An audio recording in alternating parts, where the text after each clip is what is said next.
all the questions are worth the exact same number of points. You don't want to waste 10 minutes mulling over a question and being like, oh, I'm kicking myself because I should know this concept. If you don't know it, guess and move on.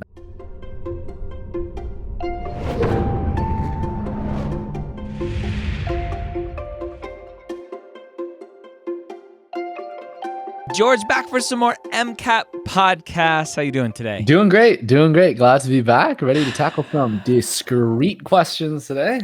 So some discrete. So you flip the page, so to speak. I took the MCAT. It was still a written test, a paper test. No way. I'm old, What? dude. Oh my God. Hey, don't say that. That makes me feel bad. I was just going to say, I was like, I don't remember. I can't imagine like what did you use? A Scantron or was it like? Scantron. 4.5 hour, sit in a big auditorium on campus and take the test with a written section as well. So you're writing out. Written section. Yeah, there was like an essay section. Wow. Old school. I love that. Literally old. As we flip the page again, so to speak, and we get to I'm at the discrete section now. How does mindset need to shift or change, or does it when you get to a discrete section? This is tough because I think the biggest concern that students have in kind of these science sections is the content. And I would say for the discrete question, that's one of the places where it actually kind of matters, in the sense that there's no passage to compare to. There's no real, dots to connect per se. You'll still have to integrate some knowledge that, usually isn't like a one-off like fact, but sometimes it just is. It's a discrete content nugget that you either know or you don't. In terms of that, it's like with your approach, you just have to decide, hey, listen, if I don't know this, I'm going to read the question. If I'm like, I don't know, Le Chatelier's principle, who's she? Never heard of her. Just move on. Like it's not even a question to flag, because if you came back to it, you have no idea what, if you spend more time on it and it won't give you the answer, it's not a question to flag. Guess, move on, right? All the questions are worth the exact same number of points. You don't want to waste 10 minutes mulling over a question and being like, oh, I'm kicking myself because I should know this concept. If you don't know it, guess and move on. That's the best thing you can do with these discrete questions. Okay. Sounds good. We'll see how we do here. These ones are much harder for me because, again, being so far removed from the content, I can't rely on the passage and process of elimination as easily. But there still is those skills that you mentioned earlier, like comparing some of the answers, looking for parallelism, looking for remember, two same answers can't be both right, so they're both wrong. So definitely using that approach is definitely a thing to use. So question 16. Which of the following will cause a blood pH of 8.2? Okay, well, I know kind of normal physiologic pH, 7.4, 8.2, or on the alkalotic side, so some alkalosis here. What's going to cause alkalosis? All right. A, decreased O2 concentration. B, decreased tidal volume. C, increased H2O concentration. Or D, increased respiratory rate. Okay. So I'm going to go with the one that I think I know the best off the bat, and that's the respiratory rate.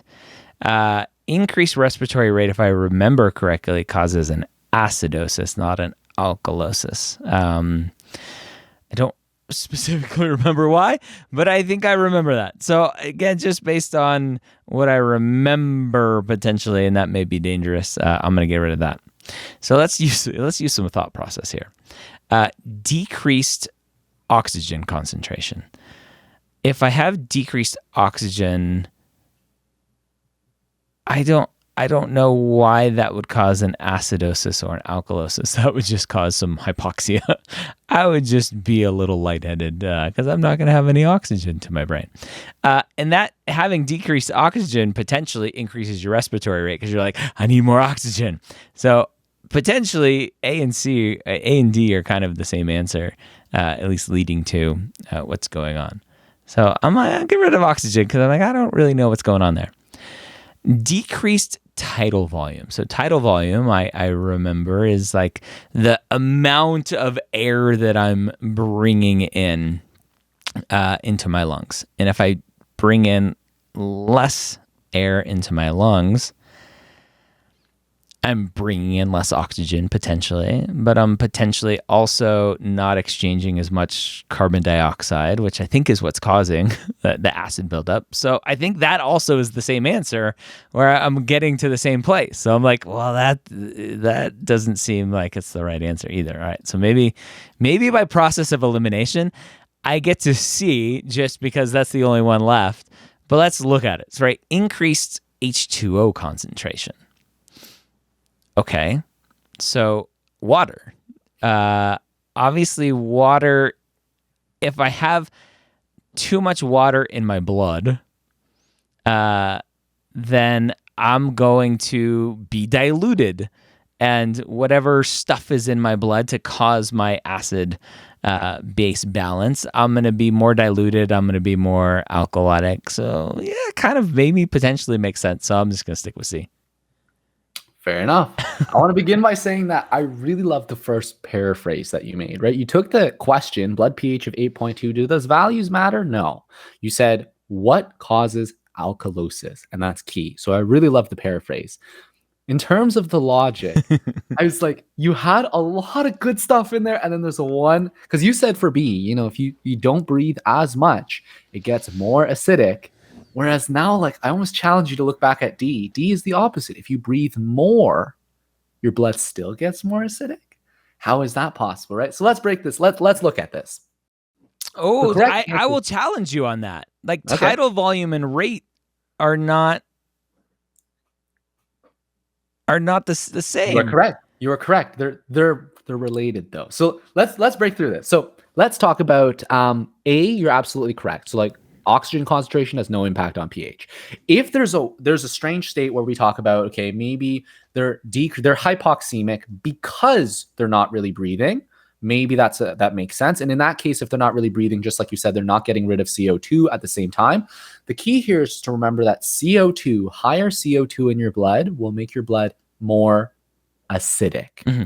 I like to remember this is kind of like, we talk about in the environment, we talk about CO2 in the atmosphere, it's acidifying the oceans.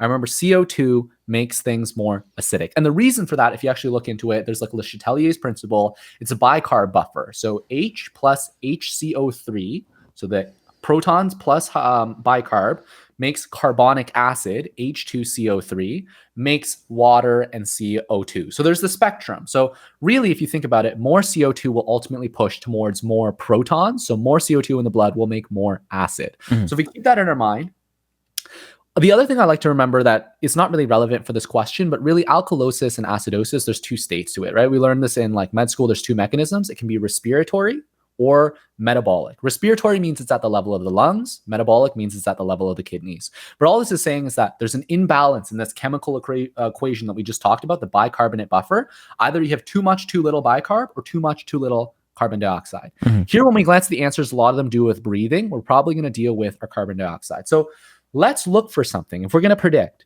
we want it to be more alkalotic, just like you said. We want it to be more basic. Are we going to have too much or too little CO2 in our blood if we want it to be more alkalotic? Too little. Too little.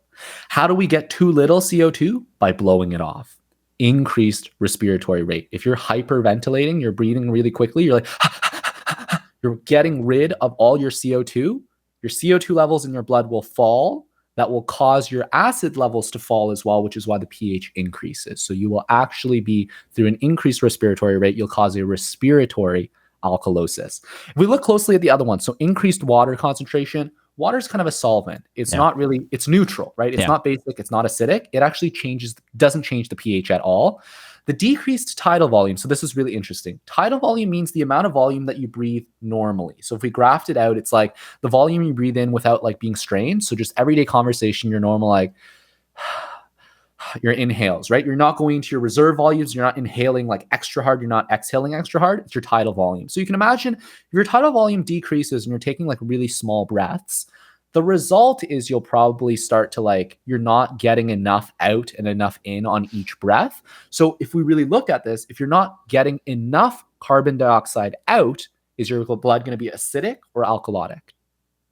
You're not breathing enough. It's going to be acidic, but this one to me, and I get into logic fights all the time with you guys. Yeah. If you have an increased respiratory rate, your tidal volume is going to go down because you're breathing fast. You're not going to take the time to take nice, long, deep breaths. So I would say yes and no to that, because technically a tidal volume isn't a deep breath. It's just your regular, like, so if I breathe tidal volume is the amount of air that you're moving with a respiratory cycle. With a normal breath. Yeah. So with a normal breath. I don't know about normal. So I really love what you're, so there is a diagram, and like, if for the viewers watching right now, there's like that little, it's like the waves, like the tidal volume, the in and the out, right? Correct. When you start to go into your deep breath, meaning like your everyday, like when I'm having this conversation and the regular breaths I'm taking, that's my tidal volume. But if I go, no, but see, I think so this is fun. I think you're confusing textbook with what tidal volume is. Tidal volume is the amount of air that I'm passing with a breath. With a regular breath. With a breath. No, so I really challenge you. And okay, so if I'm doing this, so I don't have a tidal volume there? I don't think so, because you're blowing out too hard. If you're blowing out more, you're actually going into your expiratory reserve volume. If we pull up, like, do we have an option to pull up like a diagram of like lung volumes or like lung capacities? Because like if you imagine your tidal volume is like normal breath.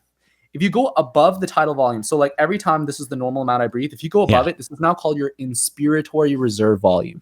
This is the extra amount of air you can inhale into your lungs when you need the extra air. So if you're exercising really hard and you need to take like, so my normal breath goes to, and then I breathe out, the inspiratory reserve volume, when I go, like that point, I'm going into the inspiratory reserve volume. It's the same thing as when I blow out regularly, like not really thinking about it. It's like, breaths out. If I push, I can push more and I go, right? Like push out. That's now your expiratory reserve volume. Your tidal volume goes really into your normal breathing rate, like your regular sitting at rest, just how much you breathe in and out. That's your tidal volume. So if we talk about a decreased tidal volume, that means you're taking less air in and less air out at rest, your normal breaths. Okay. Does that kind of, do you agree, disagree? Or? I'll disagree, but again, like, to me, and I understand the expiratory, like all that stuff, right? Yeah. If I have an increased respiratory rate, yes, you're breathing faster. I'm breathing faster. My tidal volume is changing because I'm breathing faster. Not necessarily, because you could be breathing at the same volume, but you're just breathing faster. It's like think of it like amplitude versus frequency, right? If we draw out waves, I suppose it doesn't have to change. Mm-hmm. Okay. Right? So amplitude versus frequency. You can have the same amplitude of a wave, but it can just happen faster. Yep. In which case the tidal volume wouldn't change, but the respiratory rate would get faster. Frequency. Got it. Yep. Amazing. Okay. Got it. All right. We're back on the same page. Yeah, I know. Won the battle, but at what cost? You know? Yeah. Okay. Amazing. Got it. So increased respiratory rate, you're blowing off your CO2. Yes. You get more alkalotic. Absolutely. Blowing off more CO2, blood not as acidic, more alkalotic. Yeah.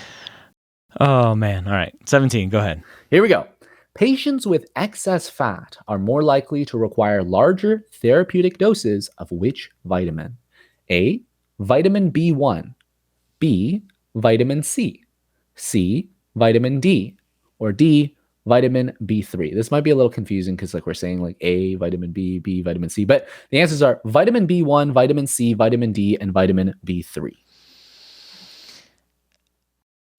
So this one, I'm scared with this one, right? When I see vitamins and fat, I go, ooh, fat-soluble vitamins, A, D, E, and K, if I remember correctly. Mm-hmm.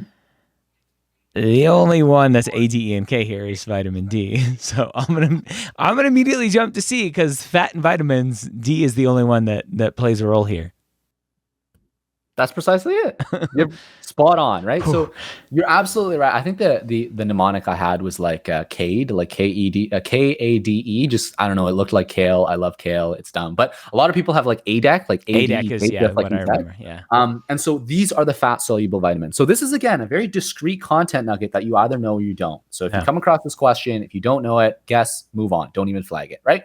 But when we come back to this, so if we figure out why it's right, the first strategy you used was perfect. Which one is unlike the others? You know, you knew that something about fat soluble vitamins was A, D, E, and K. The only one here was D, which means that C and B probably behave similarly. Even B1, B3, probably similar in some way, right? Yep. So in this question, why is it correct? Patients with excess fat are more likely to require larger therapeutic doses of which vitamin? This is saying patients with excess fat need larger doses of what?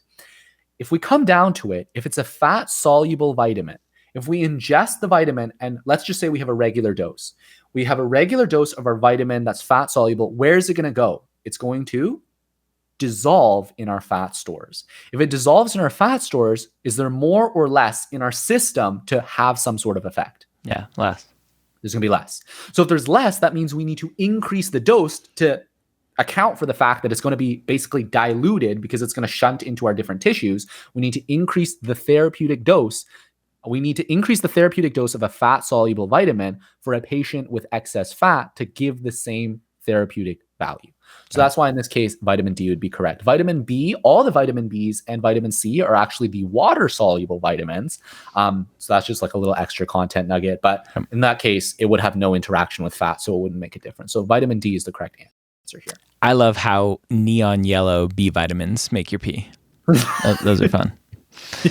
All right. So if you take a multivitamin, it's neon yellow. You're getting lots of B vitamins that you're just spending money on expensive pee. Expensive pee. Yeah. All right. Question 18. Chitin's flexibility and strength. Chitin? I always call it chitin. I'm not sure. Yeah, it's maybe chitin. It might be chitin. Chitin's flexibility and strength make it favorable as a biodegradable surgical thread. All of the following describe the portion of a chitin molecule shown below, except. And so we have a little graph here of a couple of rings connected. All right. So A, carbohydrate, B, polypeptide, C, disaccharide, or D, polymer. So all of the following describe the portion of the chitin molecule below, except. So one of these is not described here, and three of them are. Carbohydrate, I'm going to skip for now because I have like this picture of a carbohydrate in my head that I'm not sure if it fits here. Polypeptide, I don't really remember what that is. Disaccharide, 2 sugars. I think I see a little sugar molecule here just based on my rough memory of what a sugar molecule looks like. Polymer, like poly multiple things. I don't know. Like, sure, maybe something. Like, so I'm going to go back up. Like, I'm not sure where I'm at other than polysaccharide, I think is the one. Carbohydrate for me, like when I think of carbohydrate, and maybe I'm wrong, I think of really long chain of something. And that may be wrong, but like carbohydrate to me is the one that isn't right because I'm like, well, carbohydrates, I remember like just a really long chain. And so I'm going to go with A, just for that reason. It's a good thought process, but I'm going to challenge you for a second. Challenge me. When we think of carbs, I know, sugars. Yeah. Sugars, okay. So definitely, which always ask us what we think, right? And when you said sugars, when you said D, what did you like about D? I don't know. I didn't really like it. You didn't really like it. So, because remember, we're looking for a not, right? Yeah. So we're looking for all of the following except. Basically, the question has nothing really to do with chitin. It has nothing really to do with surgical thread. I know. It's just saying like, look at this molecule.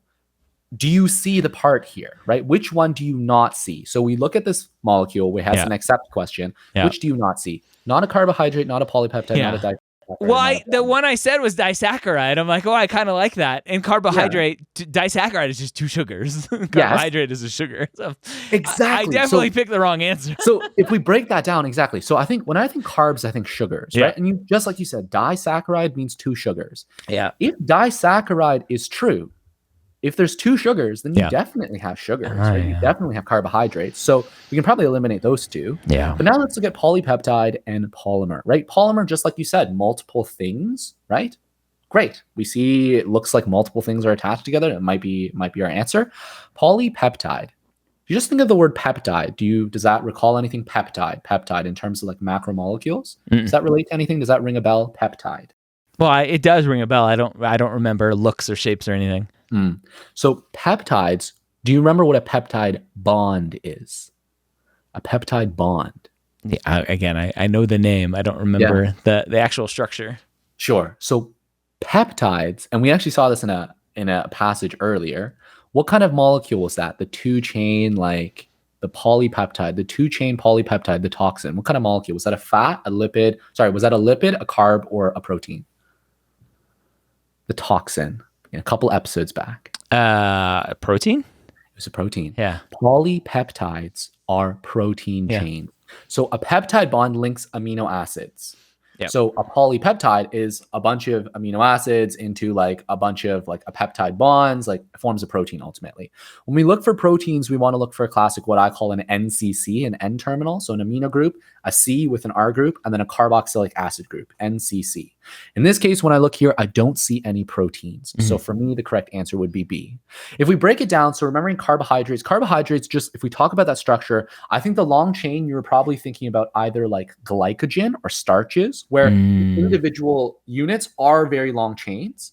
But if we break them down, that's a polymer. If you break it down into the monomer, each individual sugar either looks like this little hex, like, six-membered ring, or like a 6-carbon like chain when you flatten it out into a Fisher projection. So a classic sign is that anytime I see, these rings, these 6-membered rings with an oxygen in it, and then these OH groups going up and down, probably a carbohydrate, right? So if we look at this, the carbohydrates, we see them in the sugars. We see those like sugar rings. We see the disaccharide, it's 2 sugars linked together, and it's a polymer because, again, multiple units attached together. I might make an argument that it's more like an oligomer than a polymer, which means like a smaller thing linked together. But the point is, what we really don't see is polypeptide. There's no proteins here. There's no amino acids here. And for that reason, which one's the most wrong? Which one is like, we see all these things except we don't see the polypeptide? B is the correct answer.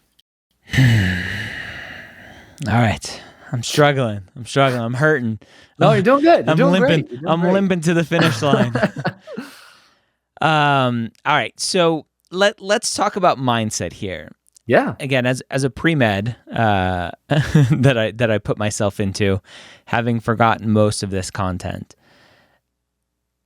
As a pre-med is taking this, having not learned this content yet, potentially, and they're sitting here going, okay, like, again, I just feel like a complete dum-dum taking this. I'm not ready for the MCAT. The MCAT's too hard. I'm not good enough. I'm never going to be a doctor. I'm not going to get into med school.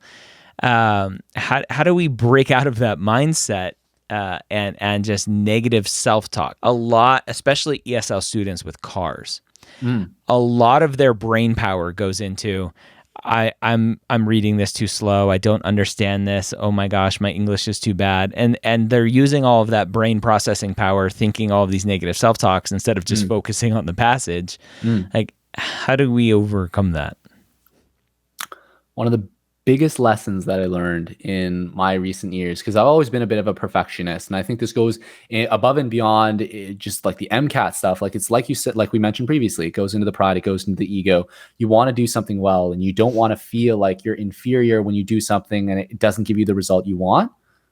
The biggest lesson that I learned is that done is better than perfect. And what do I mean by that? Anything that you do when you start, and I'm sure like, starting up a podcast or starting up anything, like it's, the first couple episodes, you just got to get out. You're going to learn the ropes. You'll realize that maybe the camera angles you got to fix or the lighting but when you do it, when you actually take your first step, that's when you start to see progress. That's when you start to see, okay, I did these things well and I didn't do these things well. But my next version, I can start to focus on that. It's that one step at a time mentality, right? It's the same thing with the MCAT. If we talk about cars, you're absolutely correct. A lot of people look at cars and like, I read too slowly. I have no idea what's going on. I just don't know. There are strategies, there are approaches. There's things like focusing on Roman numerals. There's things like focusing on the tones. There's things like focusing on transition words, focusing on ideas. Focus on each one of these strategies one at a time. Every time you approach a passage, just think, I'm going to work on one skill and one skill only. Even my highlighting, I'm literally just going to highlight the tone words. I'm going to miss 5 or 6 questions and I'm okay with that. But I know when I get that tone question, I'm going to nail it because I saw every adjective that they said. I'm going to zone in. I'm going to figure it out. And that's one question that your brain is tuned to, so that when you read more passages, you're going to realize those tone words. The next passage, you're like, you know what? I'm going to look at transition words. I want to see how ideas relate. You're going to highlight in contrast to, or like furthermore, or like on the other hand, right? You're going to pay attention to these words so that when you're asked a question about idea relationships, you're like, hey, I know how this stuff fits together. I'm going to miss the other 3 or 4 questions and I'm okay with that, but I'm going to get this question. When you compartmentalize things, you make it step by step. You take that big goal, turn it down into like little things, one step at a time. That's how you can keep that motivation, because you'll have that progress to motivate you. You realize that done is better than perfect, that some progress is better than no progress. And then ultimately, like if you stack that over time, you build that good habit, you build those reflective habits, you build that thought process and that confidence. By the day it actually matters, it's going to pay dividends. So I just say to these students, like, keep up your good work, keep your mindset open, have a growth mindset, learn from your mistakes, and it'll all pay off in the end.